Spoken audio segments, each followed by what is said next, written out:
दिल्लीत तरुणीवर झालेल्या अत्याचाराच्या निषेधात MIT स्कूल ऑफ गव्हर्नमेंटच्या वतीने निषेध रॅली काढण्यात आली।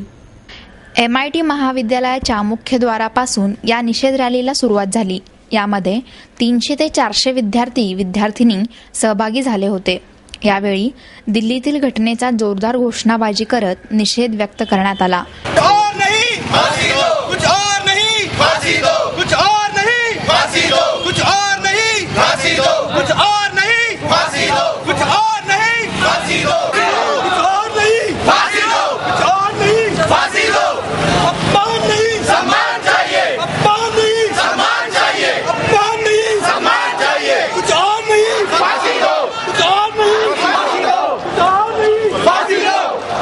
या रॅलीचा समारोप नळ स्टॉप चौक येथे झाला।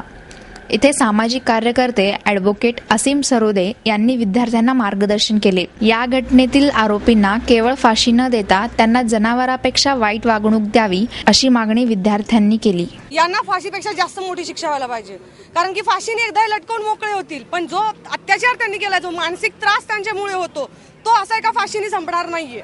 सो त्यांना फाशीपेक्षा जास्त प्राण्यांनाही आपण इतका दर्जा वागणूक देणार नाही, अशा प्रकारची शिक्षा त्यांना झाली पाहिजे। ज्यांनी रेप केला दिल्लीमध्ये, मला असं वाटतं महिला आयोगाने त्यांना नपुंसकलिंग बनवण्याची हे ठेवलेलं आहे, प्रस्ताव ठेवलेला आहे। त्या प्रस्तावावर सुप्रीम कोर्टाने आणि हायकोर्टाने विचार करावा।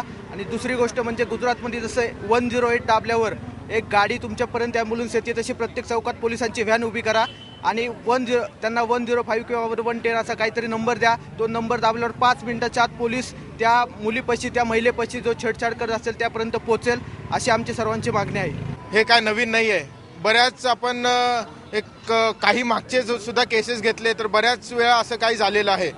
तर दिल्लीमध्येच जेव्हा शीला दीक्षित यांना विचारलं की असं का होतं दिल्लीमध्ये, तर शीला दीक्षित म्हणतायत की आमच्याकडे पोलीस फोर्स कमी आहे।